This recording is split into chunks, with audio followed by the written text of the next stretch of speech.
The world in the early 1900s was a place of great invention and ambition.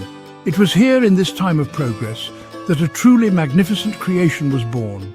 The RMS Titanic was more than just a ship. It was a symbol of human achievement, a floating palace of steel and rivets. It was the largest moving object ever built by human hands at the time, a true titan of the seas. People called it the Ship of Dreams, a vessel designed not just for travel, but for luxury and comfort beyond anything seen before. Its grand staircases, elegant dining halls and powerful engines represented the very pinnacle of modern technology and design. The excitement for its first journey was immense. On the 10th of April 1912, the great ship prepared to leave from Southampton, England.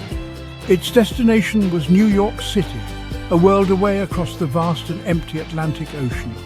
On board were people from all walks of life, each with their own hopes and stories. There were wealthy families travelling in first class, enjoying the ship's incredible opulence. There were also many poorer families and individuals in third class, immigrants seeking a new beginning and a better life in America. For all of them, this voyage was a momentous occasion, a journey on the most famous ship in the world. As the Titanic pulled away from the shore, its powerful horns sounded, a deep and resonant call that echoed across the water. Crowds gathered at the docks to wave farewell, their cheers mixing with the sounds of the ship's massive engines coming to life. The vessel moved with a steady and confident grace, cutting through the waves as it headed for the open sea. For the first few days of its voyage, the journey was wonderfully uneventful. The weather was calm, the skies were clear, and the passengers settled into life aboard this incredible floating city, completely unaware of the fate that was silently waiting for them far ahead in the cold, dark waters. The ship was considered to be a marvel of safety engineering.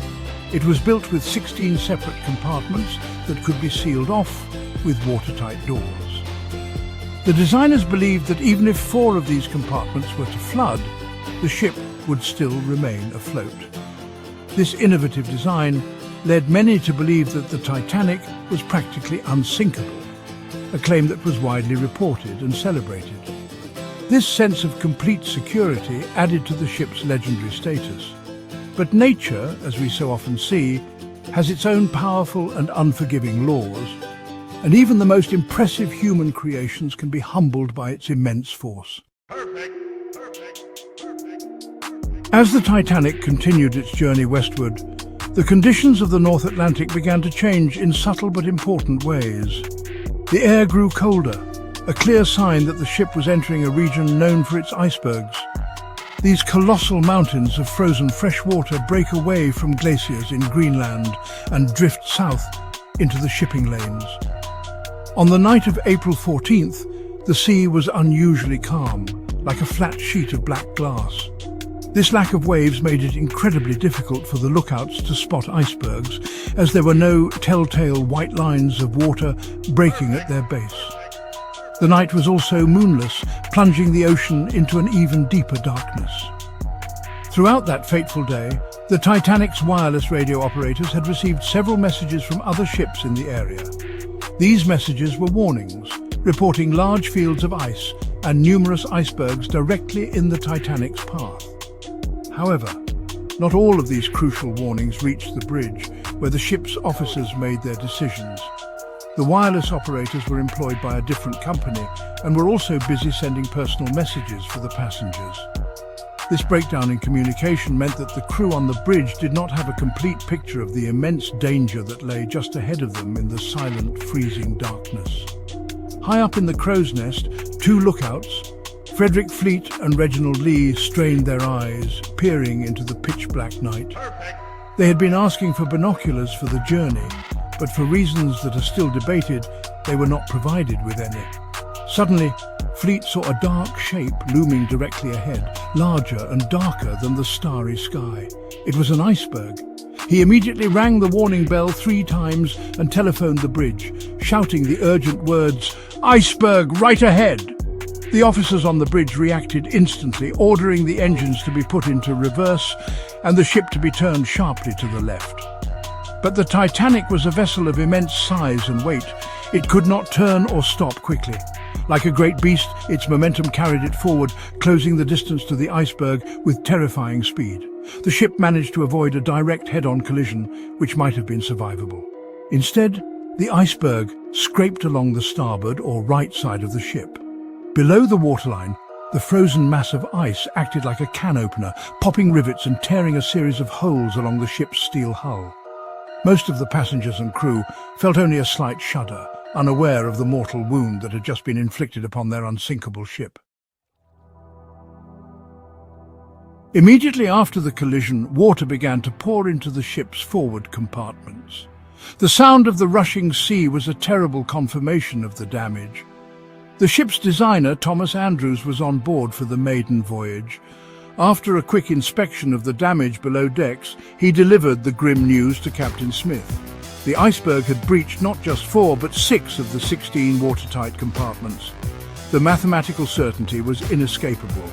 With so much of its bow flooded, the Titanic was doomed. It would inevitably sink, and Mr. Andrews estimated they had perhaps an hour or 2 before it disappeared beneath the waves. The great ship began its slow descent into the ocean, starting at the bow.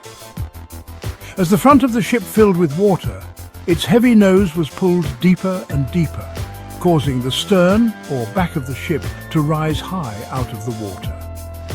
On the decks, a strange and confused scene unfolded. The crew began preparing the lifeboats, but there was a critical and tragic flaw in the plan. The Titanic did not have enough lifeboats for everyone on board.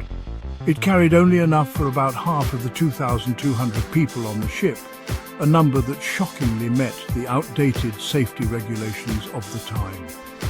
As the crew struggled to launch the boats, chaos and uncertainty took hold.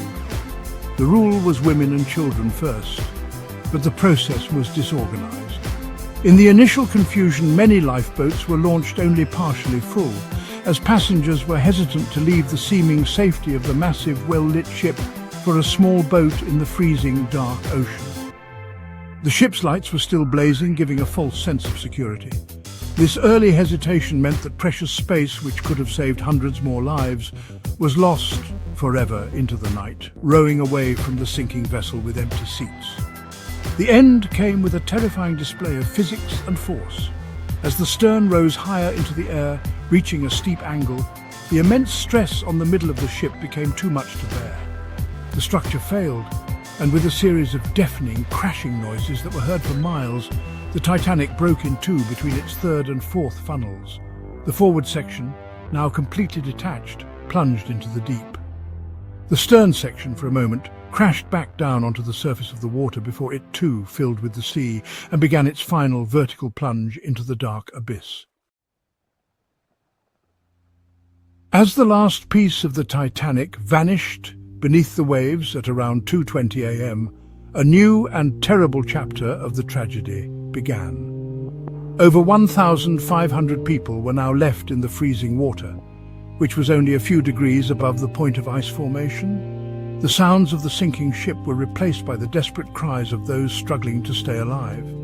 In the darkness, the few lifeboats that were nearby could hear the calls for help, but most were too afraid to go back, fearing they would be swamped by the sheer number of people in the water.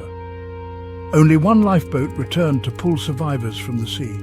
For the vast majority, survival in such extreme cold was impossible for more than a few minutes.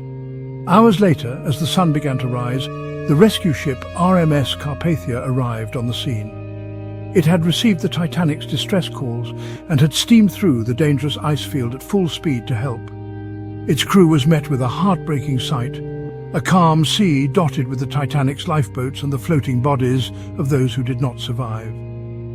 The Carpathia carefully picked up the 705 survivors from the lifeboats, providing them with blankets, food and medical care. These few hundred souls were the only ones who had escaped the disaster, each carrying with them the unimaginable memory of what they had witnessed that night. The news of the sinking sent a shockwave across the world. No one could believe that the unsinkable ship, the great symbol of modern technology, was now lying at the bottom of the Atlantic Ocean. The event led to immediate and sweeping changes in maritime safety laws. New regulations required that all ships carry enough lifeboats for every single person on board.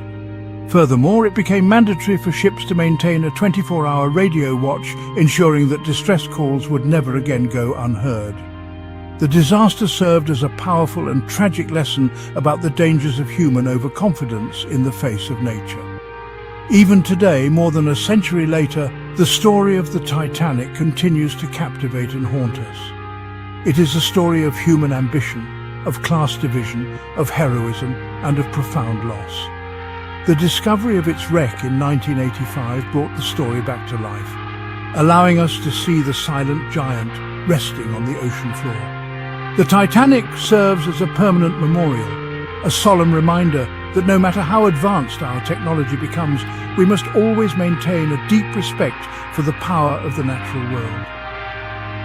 Its tale is a human story, one that we continue to tell so that we never forget the lessons learned on that cold April night.